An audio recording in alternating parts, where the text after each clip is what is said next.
নমস্কার। আজ 25শে বৈশাখ, কবিগুরু রবীন্দ্রনাথ ঠাকুরের জন্মদিন। আজ আমি তারই লেখা একটি কবিতা শোনাচ্ছি, লুকোচুরি। আমি যদি দুষ্টুমি করে চাপার গাছে চাপা হয়ে ফুটি, ভোরের বেলা মাগো ডালের পরে কচি পাতায় করি লুটোপুটি, তবে তুমি আমার কাছে হারো। তখন কি মা চিনতে আমায় পারো?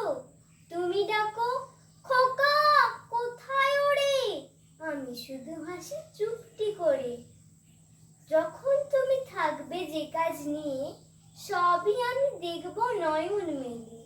স্নানটি করে চাপার তলা দিয়ে আসবে তুমি পিঠেতে চুড়ি ফেলে। এখান দিয়ে পুজোর ঘরে যাবে, দূরের থেকে ফুলের গন্ধ পাবে।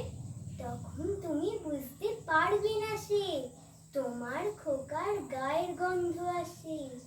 দুপুর বেলা মহাভারত হাতে বসবে তুমি সবার খাওয়া হলে।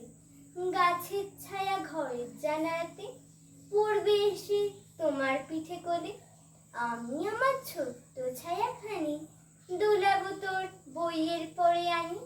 তখন তুমি বুঝতে পারবে না সে তোমার চোখে খোকার ছায়া ভাসে।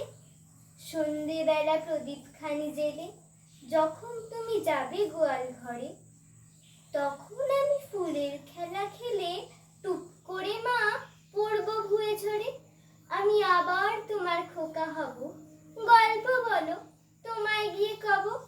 তুমি বলবে দুষ্টু ছিলি কথা, আমি বলবো না সে কথা। নমস্কার।